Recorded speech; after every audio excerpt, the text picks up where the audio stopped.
कि विपक्ष इंडिया गठबंधन भ्रष्टाचारियों को बचाना चाहता है और मैं भ्रष्टाचार को मिटाना चाहता हूं। मैं सुनते वक्त ये बात सोच रहा था कि आखिर प्रधानमंत्री जी इतने दोहरे व्यक्तित्व के साथ कैसे जी लेते हैं। पूरा देश देख रहा है कि आप अजित पवार को बचाने में लगे हुए, जिनके ऊपर आपने खुद अपने जुबान से भ्रष्टाचार के आरोप लगाए थे। पानी पी करके आप उनको गालियां देते थे, सारी उपाधियां देते थे। आप अजित पवार को बचाने में लगे हुए, अशोक चौहान को बचाने में लगे हुए, छगन भुजबल को बचाने में लगे हुए। देश के अंदर अब तो पूरी फेहरिस्त सामने आ चुकी।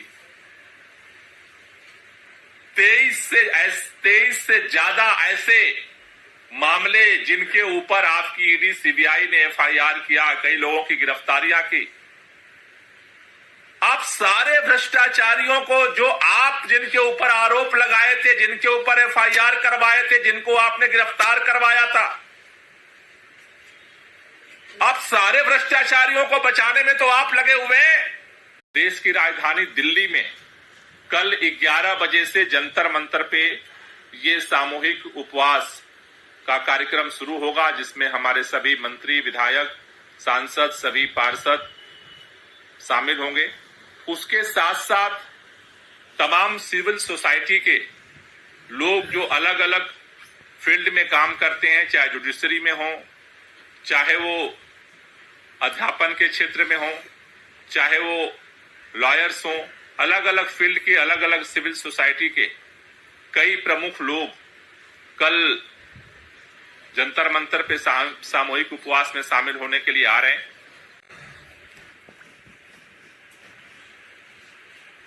दिल्ली के मुख्यमंत्री अरविंद केजरीवाल जी को जिस तरह से भारतीय जनता पार्टी ने, मोदी सरकार ने षड्यंत्र करके एजेंसियों का दुरुपयोग करके गिरफ्तार किया है,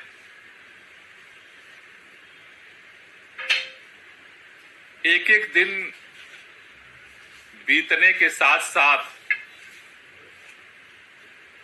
मोदी सरकार के षड्यंत्र का पर्दाफाश होता जा रहा है। बहुत लंबे समय से लोग पूछ रहे थे कि आखिर मनीष सिसोदिया जी की गिरफ्तारी क्यों हुई, आखिर संजय सिंह जी की गिरफ्तारी क्यों हुई थी, दिल्ली के मुख्यमंत्री अरविंद केजरीवाल जी की गिरफ्तारी क्यों हुई। भारतीय जनता पार्टी के नेता कहते थे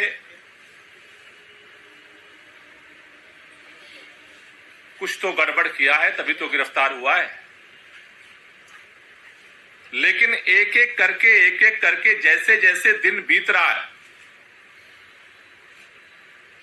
जो तथ्य सामने आ रहे हैं वो तथ्य साफ साफ दिखा रहे हैं कि भारतीय जनता पार्टी की मोदी सरकार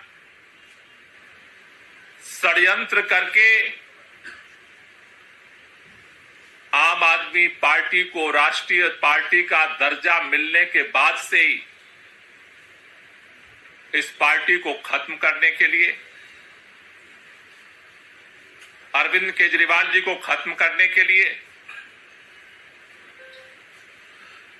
फर्जी शराब घोटाले की भी रचना की। और अब दिख रहा है कि किस तरह से जिन लोगों के बयानों के आधार पर मुख्यमंत्री को गिरफ्तार करके आज जेल में डाला गया है, आज उन सभी लोगों का, किसी का चंदे का रिश्ता भाजपा से बन गया है, किसी का टिकट का रिश्ता भाजपा और एनडीए से बन गया है। ये खुली किताब आज देश की जनता देख रही है। लेकिन फिर भी सत्ता के अहंकार में चूर मोदी सरकार अपने जिद पर अड़ी हुई है कि न तो हम जिन लोगों से हमारे खाते में पैसा आया न तो हम उसके ऊपर कुछ बोलेंगे। आज मैं देख रहा था प्रधानमंत्री जी पश्चिमी उत्तर प्रदेश की रैली में बोल रहे थे कि विपक्ष इंडिया गठबंधन भ्रष्टाचारियों को बचाना चाहता है और मैं भ्रष्टाचार को मिटाना चाहता हूं। मैं उस सुनते वक्त ये बात सोच रहा था कि आखिर प्रधानमंत्री जी इतने दोहरे व्यक्तित्व के साथ कैसे जी लेते हैं। पूरा देश देख रहा है कि आप अजित पवार को बचाने में लगे हुए, जिनके ऊपर आपने खुद अपने जुबान से भ्रष्टाचार के आरोप लगाए थे। पानी पी करके आप उनको गालियां देते थे, सारी उपाधियां देते थे। आप अजित पवार को बचाने में लगे हुए, अशोक चौहान को बचाने में लगे हुए, छगन भुजबल को बचाने में लगे हुए। देश के अंदर अब तो पूरी फेहरिस्त सामने आ चुकी। 23 से ज्यादा ऐसे मामले जिनके ऊपर आपकी ईडी सीबीआई ने एफआईआर किया, कई लोगों की गिरफ्तारियां की। आप सारे भ्रष्टाचारियों को जो आप जिनके ऊपर आरोप लगाए थे, जिनके ऊपर एफआईआर करवाए थे, जिनको आपने गिरफ्तार करवाया था, आप सारे भ्रष्टाचारियों को बचाने में तो आप लगे हुए हैं। आप कैसे बोल लेते हैं? एक तरफ दिन रात सारे भ्रष्टाचारियों को पार्टी में शामिल करके आप बचाने में लगे। आपने शरद रेड्डी को भी बचा लिया, आपने राघव मुंगटा को भी बचा लिया, आपने उनके पिता को भी बचा लिया। सारे भ्रष्टाचारियों को एक तरफ आप बचाने में लगे और दूसरी तरफ रैली में जाकर के कहते हैं हम भ्रष्टाचार को हटाने में लगे हुए।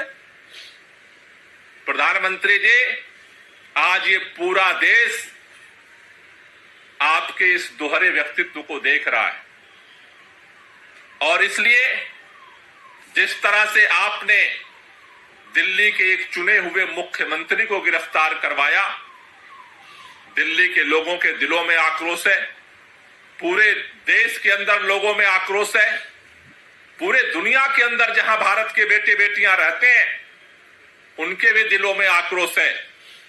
क्योंकि सभी लोगों ने यह देखा है, अगर आपको काम करने का मौका देश की जनता ने दिया तो प्रचंड बहुमत से दिल्ली के मुख्यमंत्री अरविंद केजरीवाल को भी काम करने का मौका दिल्ली की जनता ने दिया। अरविंद केजरीवाल अपना काम कर रहे थे 10 साल से, आप भी अपना काम कर रहे थे 10 साल से। अगर आप षड्यंत्र करके अगर अरविंद केजरीवाल को गिरफ्तार नहीं करते तो आपको पता था कि दिल्ली के लोग किस तरह से अरविंद केजरीवाल के साथ खड़े हैं। आपको इस बात का डर लगता है और इसलिए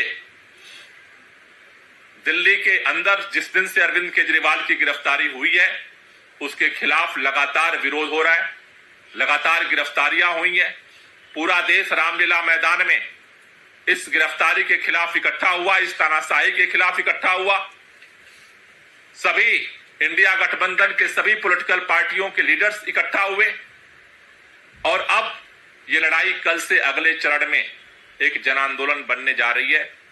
कल से पूरे देश के अंदर और दुनिया में भी जहां जहां भारतीय रहते हैं वहां पर अरविंद केजरीवाल जी की इस गिरफ्तारी के खिलाफ उनको आशीर्वाद देने के लिए सामूहिक उपवास कल सुबह 11 बजे से सभी जगह पे शुरू हो रहा है। भारत के अंदर ने कहा देश की राजधानी दिल्ली में कल 11 बजे से जंतर मंतर पे ये सामूहिक उपवास का कार्यक्रम शुरू होगा, जिसमें हमारे सभी मंत्री, विधायक, सांसद, सभी पार्षद शामिल होंगे। उसके साथ साथ तमाम सिविल सोसाइटी के लोग जो अलग अलग फील्ड में काम करते हैं, चाहे जुडिशरी में हो, चाहे वो अध्यापन के क्षेत्र में हो, चाहे वो लॉयर्स हों, अलग अलग फील्ड के, अलग अलग सिविल सोसाइटी के कई प्रमुख लोग कल जंतर मंतर पे सामूहिक उपवास में शामिल होने के लिए आ रहे हैं। भारत के अलावा विदेशों में जहां पर ये सामूहिक उपवास का कार्यक्रम जो 7 तारीख को कल होने जा रहा है, उसमें न्यूयॉर्क यूएस में टाइम्स स्क्वायर पर सामूहिक उपवास का कार्यक्रम वहां जो रहने वाले भारतीय हैं वो करेंगे। उसके साथ साथ बोस्टन यूएस में, हार्वर्ड स्क्वायर पे, लॉस एंजल्स यूएस में, हॉलीवुड साइन पे, सैन फ्रांसिस्को यूएस में, लेक एलिजाबेथ पे, वाशिंगटन डीसी यूएस में, इंडियन एम्बेसी पे, ये यूएस के अंदर, अमेरिका के अंदर इन जगहों पे सामूहिक उपवास का होगा। यूएस के अलावा कनाडा में जो है टोरंटो में ये ब्रैम्पटन सिटी हॉल में होगा। उसी तरह से कनाडा में दूसरी तरह वैंकूवर में हॉलैंड पार्क डाउनटाउन में होगा। ऑस्ट्रेलिया में मेलबर्न में ये फेडरेशन स्क्वायर पे होगा। यूके में, इंग्लैंड के अंदर लंदन में ये पार्लियामेंट स्क्वायर पे सामूहिक उपवास का कार्यक्रम होगा। उसी के साथ साथ यूएस में डलास टेक्सास में ये महात्मा गांधी मेमोरियल प्लाजा जो है इरविन पे ये सामूहिक उपवास का कार्यक्रम किया जा रहा है। उसके साथ साथ आयरलैंड में डबलिन में वो कैनल स्ट्रीट अपर पे सामूहिक उपवास का कार्यक्रम होगा। जर्मनी के अंदर बर्लिन में ब्रांडनबर्ग में गेट पर इसका सामूहिक उपवास का कार्यक्रम होगा। नॉर्वे के अंदर ओस्लो में नॉर्वेजियन पार्लियामेंट पर यह सामूहिक उपवास का कार्यक्रम होगा। तो अरविंद केजरीवाल के साथ धीरे धीरे पूरे देश के अंदर और दुनिया के अलग अलग देशों में जहां पर भारतीय रहते हैं, धीरे धीरे ये अत्याचार और तानाशाही के खिलाफ अरविंद केजरीवाल के समर्थन में आवाज आगे बढ़ रही है, तेज हो रही है।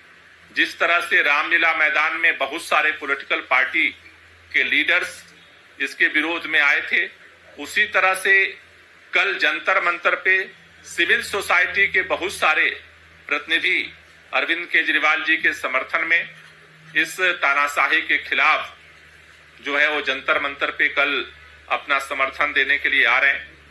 मैं पूरे देश में और पूरे दुनिया के अंदर जहां जहां भी इस सामूहिक उपवास में लोग शामिल होकर के अरविंद केजरीवाल जी को आशीर्वाद देने के लिए लोग इकट्ठा हो रहे हैं, उन सभी लोगों से मेरी गुजारिश है कि एक व्हाट्सएप नंबर आप जरूर नोट कर लें, जिस पर आप जहां भी सामूहिक उपवास में आप बैठ रहे हैं, चाहे घर में, गांव में, मोहल्ले में, तहसील में, जिले पर, स्टेट में या फिर दुनिया के अंदर अलग अलग कंट्रीज में, आप इस व्हाट्सएप नंबर पे अपना फोटो वहां पर सामूहिक उपवास का और अपना डिटेल, नाम और जिस जगह पे आप बैठे हैं वो जरूर भेजें, जिससे कि ये हमें पता चल सके, अरविंद जी को पता चल सके कि कहां कहां पर लोग उनके समर्थन में जो है इस सामूहिक उपवास में शामिल हो रहे हैं। वो नंबर है 72903700। दोबारा मैं रिपीट कर दे रहा हूं, 72903700। ये नंबर है। इस नंबर पे आप कहीं भी अपने घर पे उपवास पे बैठे हैं, चाहे अपने गांव में, अपने मोहल्ले में, तहसील में, जिले पर, प्रदेश की राजधानी में या दुनिया के किसी भी देश में, आप इस पर अपने उपवास जो उपवास पर है उनकी तस्वीर और लोकेशन आप भेज दें। कल मैं दिल्ली के लोगों से अपील करना चाहता हूं कि आप भी जंतर मंतर पे 11 बजे पहुंचिए और सामूहिक उपवास के माध्यम से अरविंद केजरीवाल जी के अंदर इस तानाशाही के खिलाफ लड़ने के लिए, आत्मशक्ति के लिए हम प्रार्थना करेंगे, जिससे कि इस तानाशाही का खात्मा हो सके और इस देश में लाखों कुर्बानियों के बाद जो लोकतंत्र संविधान हमें मिला है वो सुरक्षित रह सके। इसके लिए आप सब लोग कल 7 अप्रैल को जंतर मंतर जरूर पहुंचे। बिल्ड करना चाहते हैं अरविंद केजरीवाल की गिरफ्तारी पे, क्योंकि यूएस से लेके नॉर्वे तक अगर आप प्रोटेस्ट कर रहे हैं तो ये वो कंट्रीज कुछ इसमें है जिसने स्टेटमेंट भी जारी किया था गिरफ्तारी के खिलाफ। देखिए, अगर आपको याद होगा कि अरविंद केजरीवाल आम आदमी पार्टी इस बदलाव की राजनीति के लिए भारत के बेटे बेटियां दुनिया के जिस भी कोने में रहे हैं उन सबने सपोर्ट किया। और आज जब जिस तरह से सरेआम तानाशाही पूर्ण रवैया अपना करके देश के प्रधानमंत्री जी ने एक चुने हुए मुख्यमंत्री को गिरफ्तार किया है, इससे पूरे दुनिया में अंदर जहां भी पूरे दुनिया में भारतीय रहते हैं उनसे लोग पूछ रहे हैं कि आखिर एक ऐसा मुख्यमंत्री जो शिक्षा के क्षेत्र में काम किया और पूरे वर्ल्ड में उसका नाम हुआ, स्वास्थ्य के क्षेत्र में काम किया, पूरे दुनिया ने उस चीज को पहचाना, पूरे दुनिया के अंदर दिल्ली के अरविंद केजरीवाल आम आदमी पार्टी की सरकार की चर्चा होती रही है। लोगों को लगता है, दुनिया के कोने कोने में बैठे हुए लोगों को, कि देश के अंदर एक ऐसा बदलाव शुरू हुआ है जिसका ख्वाब वो लोग देखते हैं कि दुनिया के अंदर जो चीजें हैं आज भारत के अंदर है। जिस दिन आप सोचिए कि अगर यूएस के प्रेसिडेंट इंडिया आए थे और उनकी पत्नी अगर भारत के अंदर एक सरकारी स्कूल देखने गई कि कैसे उसमें बदलाव हो रहा था, उस दिन दुनिया के अंदर रहने वाले भारत के बेटे बेटियों का सीना चौड़ा हुआ था, क्योंकि उनको ऐसा ही लगता था कि शायद हम जो दुनिया के अलग अलग देशों में रहते हैं वहीं से भारत को सीखना है, लेकिन भारत में भी कुछ ऐसा हो रहा है कि जहां दुनिया जानना चाहती है। तो ऐसे में जिस तरह से गिरफ्तारी हुई है उससे सभी लोग विक्षुब्ध हैं, किसी को समझ में नहीं आ रहा। लेकिन इसमें क्या इंटरनेशनल प्रेशर भी माउंट करने की कोशिश है? यूएस ने स्टेटमेंट जारी किया था और यूके ने जारी किया था। देखिए, सरकारों ने जो स्टेटमेंट जारी किया वो अलग है। भारत के बेटे बेटियां दुनिया भर में जहां भी रहते हैं वो सभी अरविंद केजरीवाल को अपना आशीर्वाद देने के लिए और उनको ताकत देने के लिए उपवास का कार्यक्रम कर रहे हैं। Thank you.